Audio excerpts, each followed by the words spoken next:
One of the things I love about the short-term rental community is like nobody's really competing with each other. We're sharing deals too. I think people overthink social media so much where they're like, it's got to be perfect and dialed in, and I need a video editor. And I'm not saying you don't need those things, but what I am saying is you can craft really good raw content, find an editor, put it together, and post it. We had quite a few people very interested in joining the STR Secrets Mastermind. About 30 people joined. The first thing that I always do on the onboarding call is I get super clear on what everybody's goal is. They got to tell me what their goal is. And if it's not big enough, I will dig deeper and dig deeper and dig deeper until we get what that actual real goal is that they really want. We're officially 6 days past WealthCon in Nashville, Tennessee, with 2,000 plus other short-term rental and boutique hotel investors, property managers, vendors, and just overall really good week. It was our last one. So it's kind of the last hurrah. But on this podcast today, what we're going to do is just kind of debrief you on what happened, what went on there, what our takeaways were. I have a whole page of notes. I know Rashmi, you got a whole page of notes, and we'll really just give you guys a breakdown on what went on and then what we got the most out of it. And then also, if you go to an event in the future, how you can get the most out of it too. So some of the things that I really enjoyed, one, seeing everybody, but two, seeing all of our friends and vendors, Savvy Real Estate, Crafted Stays, Host Buddy, Sam from Go UIX. That was awesome. But we had an amazing booth as well, which had our Freedom Wall, which was, and I'll flash it up here on the screen, but it was a entire, I don't know, it was probably 20 feet by 10 feet Freedom Wall, map of the United States. And everybody that had left their W-2 or reached time freedom in their business had a picture of them on the Freedom Wall with their Freedom Award. So I thought that was super cool. But I've also asked one of our head coaches, especially with the hotel side and then the operations side, Rashmi, to join me today for this podcast. She goes to a ton of events.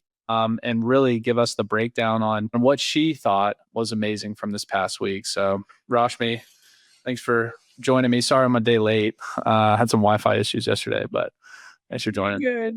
I'm just excited to be here, and it's 1 week out of Nashville and feels amazing. I feel like we're still carrying the energy. Yeah, that, like you mentioned offline, like the vibration in that room with 2,000 other people was next level. It was magnetic. And I think it shows throughout your entire business. I was talking to so many people that are like, hey, Rashmi, I got to step out. I had a client randomly reach out to me and they want to book a call to manage their property. Hey, Rashmi, I just hired my first team member. Like, people were like getting so many deals outside of the room, but because they were in the room. And that was so cool to watch. Yeah. So what were some of your main takeaways from the week? Yeah. So one of my favorite parts, and there were so many, but everybody, like, the speakers were fantastic. Like, there was one speaker that I was like, I don't think they were like up to par. Like, every single one of them had so much value to provide. And one thing I always push people is like, go meet the speakers. They're humans just like you. A lot of them, their origin story is very similar to where a lot of people are today. And so go talk to them. And then the other like counterpart to like exactly what I just said is somebody like Pace Morby, right? Like, he's fantastic. I absolutely love him. He is so popular. Like, there's going to be 500 people next to him, and it might take a few minutes to get to him. Talk to people in line, in front of you, behind you. Connect with 10 people in his community. They are far more likely to get you a deal that you actually want with your buy box. Get them to follow you on Instagram, get them to follow you on Facebook, and then start posting content that's got to deal with. It doesn't need to be anything fancy. You can post a photo of your kid, what you had for dinner. I don't care. But connect with those people so you can really build a really clear buy box and start growing your network. Because I think those guys will help you find your next deal. Yeah. That's super important for me. 100%. I mean, everybody there is one of the things I love about the short-term rental community is like nobody's really competing with each other. We're all sharing our goodness, and we're not, we're sharing deals too. Hey, I've got a deal here. There was a bunch of private money lenders there as well. Some of those guys were a little bit sharky, but it's part of the game. And I even broke away and got to have breakfast with Gil Chan, who founded Crafted Stays, which I was learning about was just an awesome way to get direct bookings. And we just chatted for an hour.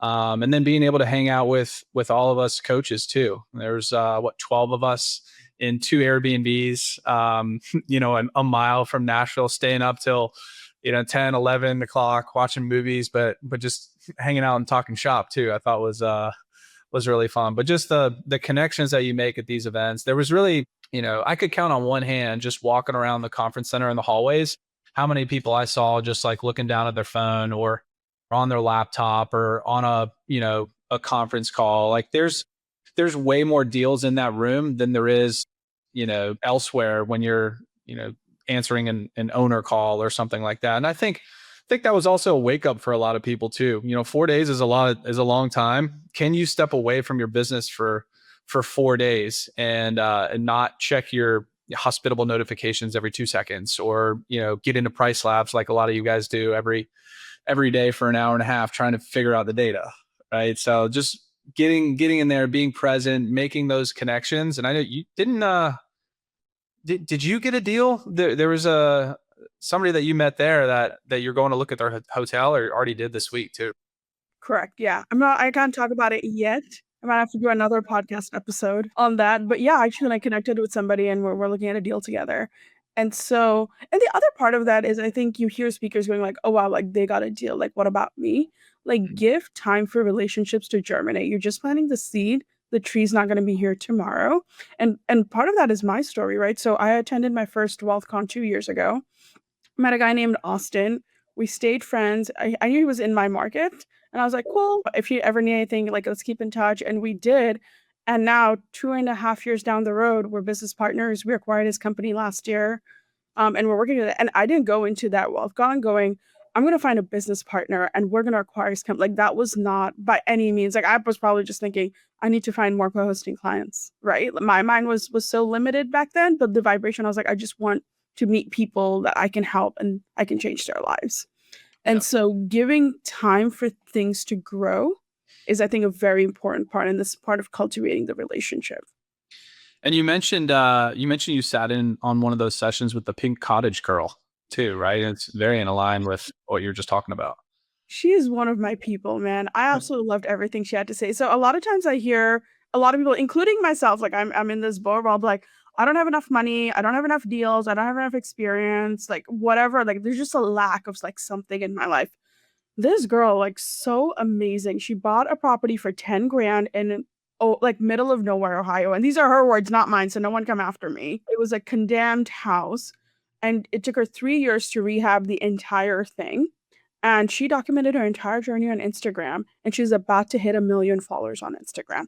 And she really studied the Instagram algorithm. She really dialed in her brand. She really dialed in how she was doing her storytelling.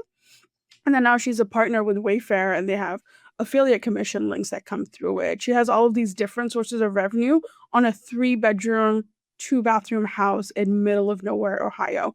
And so you're only limited by your mind and how far you can think. Now, I don't think she got into Instagram thinking I'm going to have 1 million followers, right? She was like, I just want to connect with people who are in my community and I want to share my journey with my friends and family, but then really studied it and just grew it.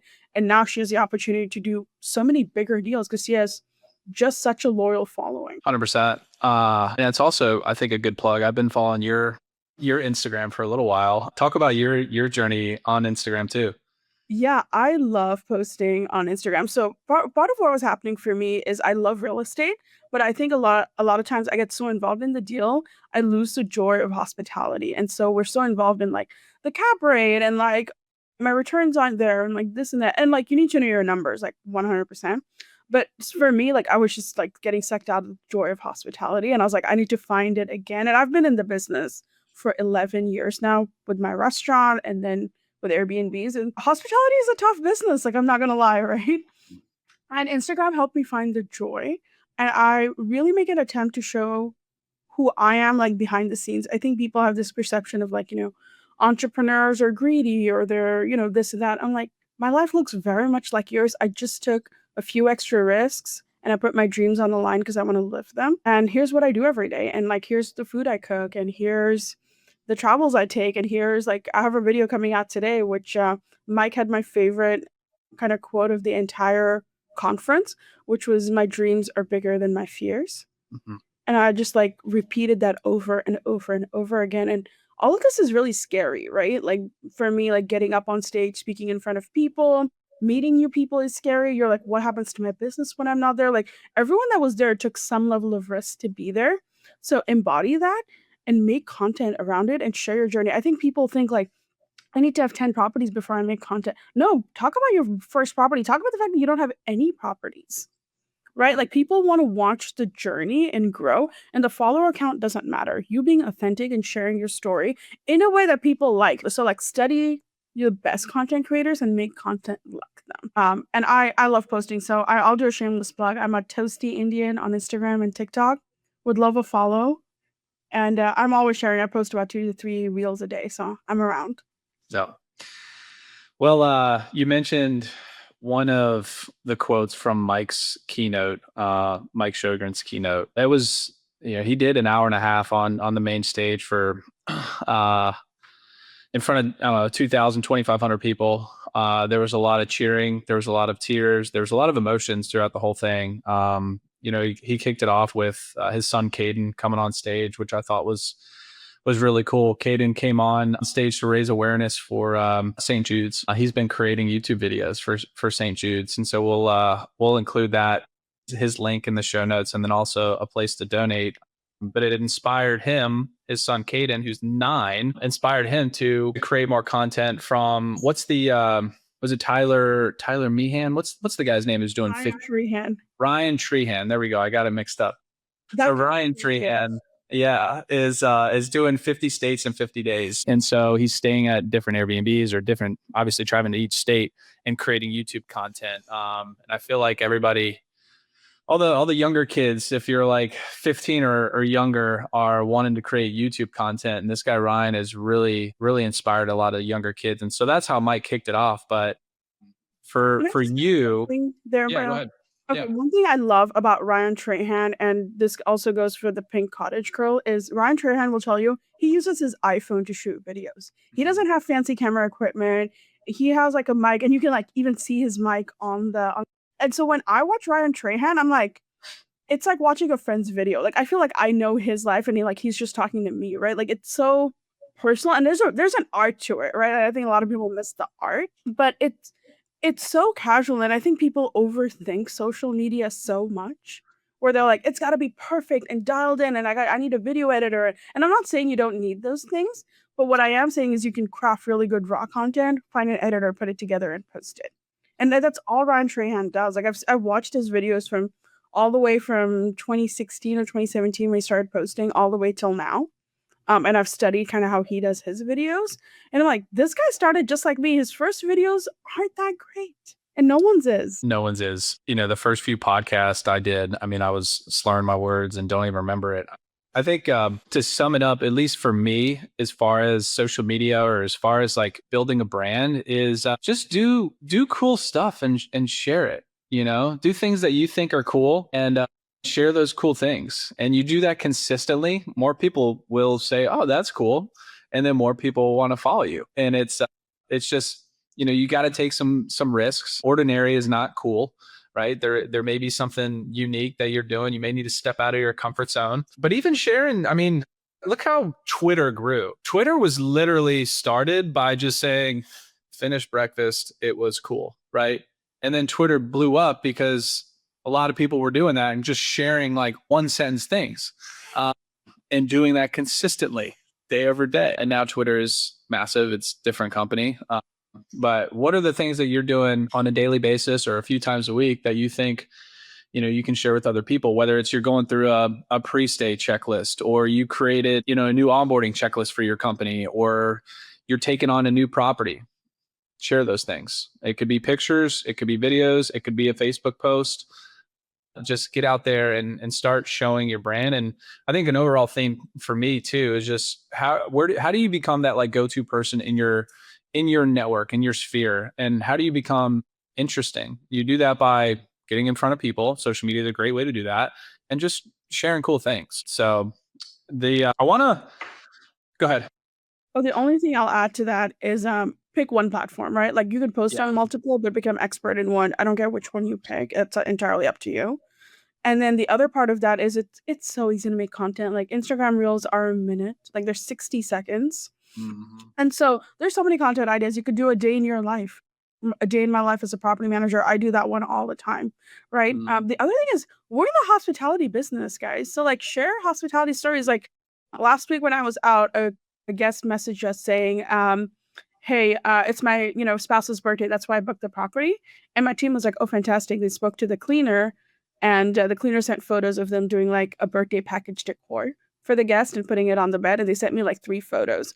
And I was like, "Ah, I really wish it had been videos because like that's an easier reel to make." But I was like, no, no, no, Rashmi. Now you're just limiting. This is the lack coming back in your space. And so we're making a reel that's POV, so like point of view. A guest message does this, dot, dot, dot, right? So like, what did the guest message, right? And they're like, hey, we're surprising a guest with a birthday party. And I'm just going to have the 3 photos pop up. It's a 7-second reel, right? So being very quick and not overthinking it. 100%. I need to make a reel about that snake that was in the closet at one of my houses. Actually, the first house that we bought, a guest took a picture of this snake and was like, "This little guy was in the house. This rat snake was in the house. I was able to get it out, so no worries. But I just want to let you know, bless him." That was the first thing. I was like, "Thank you for getting the snake out. Thank you for letting me know." He was like, "It's no big deal." I called him. He was like, "Dude, don't worry about it. I'm in the mountains. I get it. I'm getting the full mountain, nature experience out here." And probably 50 people reach out, and because the picture of the snake, it was a big snake, and it was literally in the middle of the house too. So it was on the second floor in a closet in the middle of the house. So tells me there's got to be some mice around or something. But share wild things like that.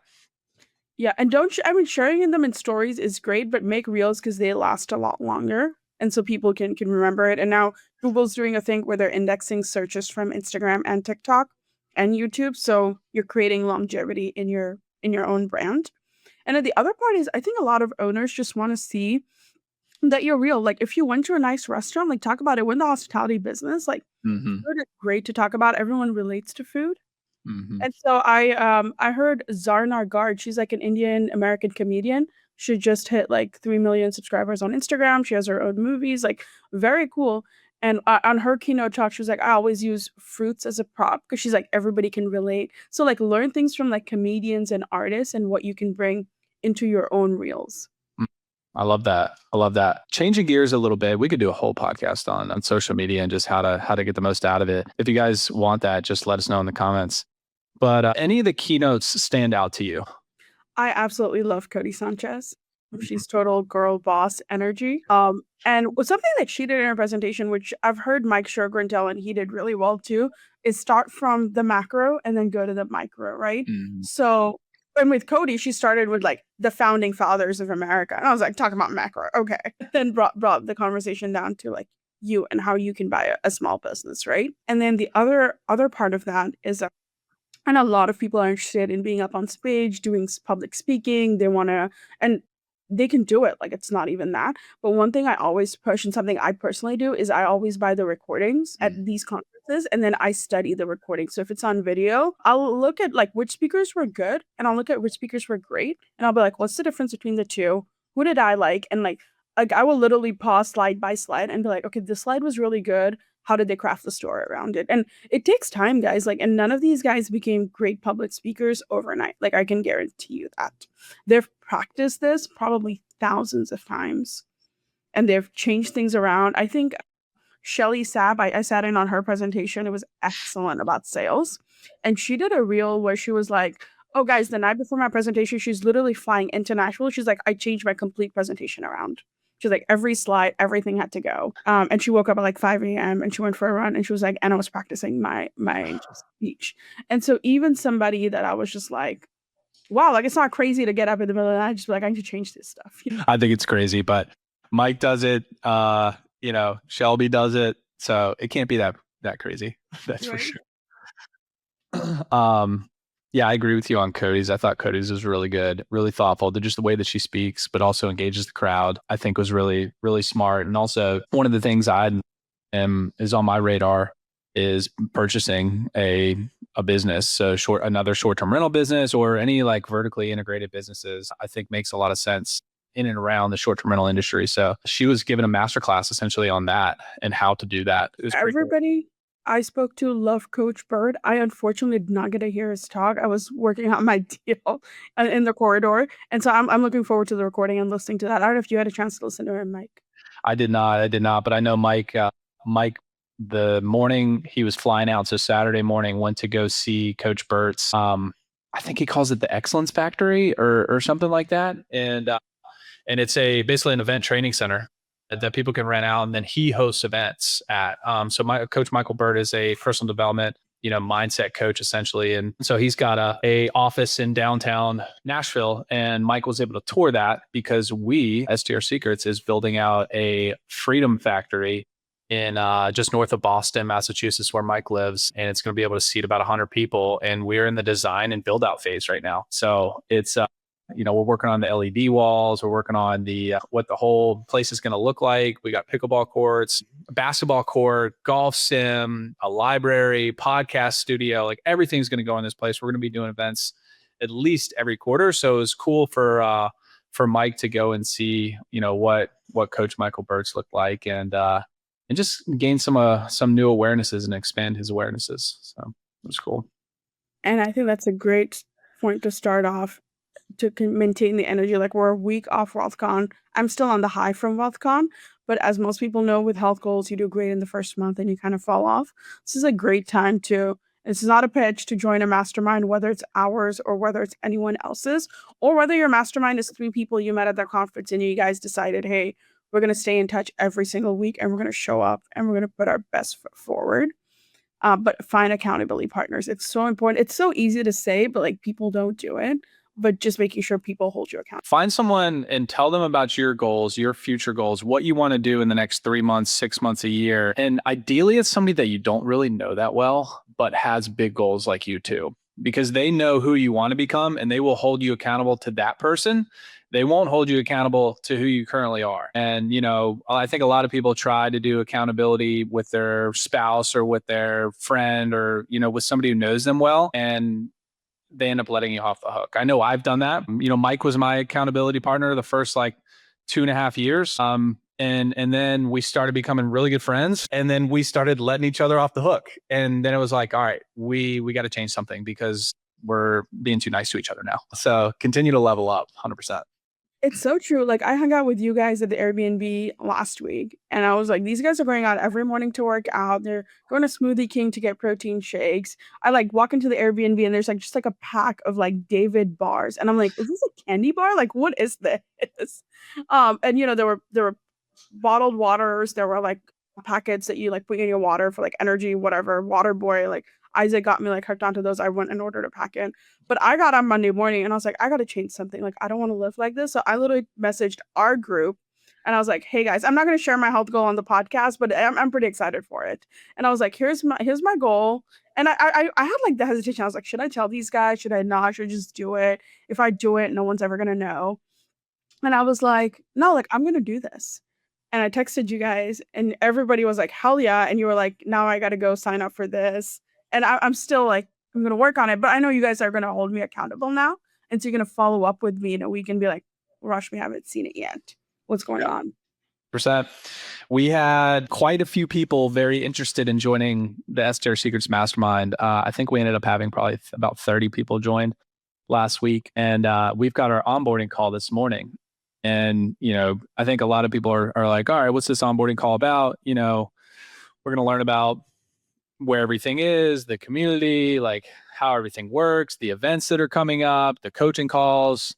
The first thing that I always do on the onboarding call is I get super, super, super clear on what everybody's goal is. And so they got to tell me what their goal is. And if it's not big enough, I will dig deeper and dig deeper and dig deeper until we get what that actual real goal is that they really want. That is big, but it's also, it's smart, it's measurable, and, they're going to achieve it. Right.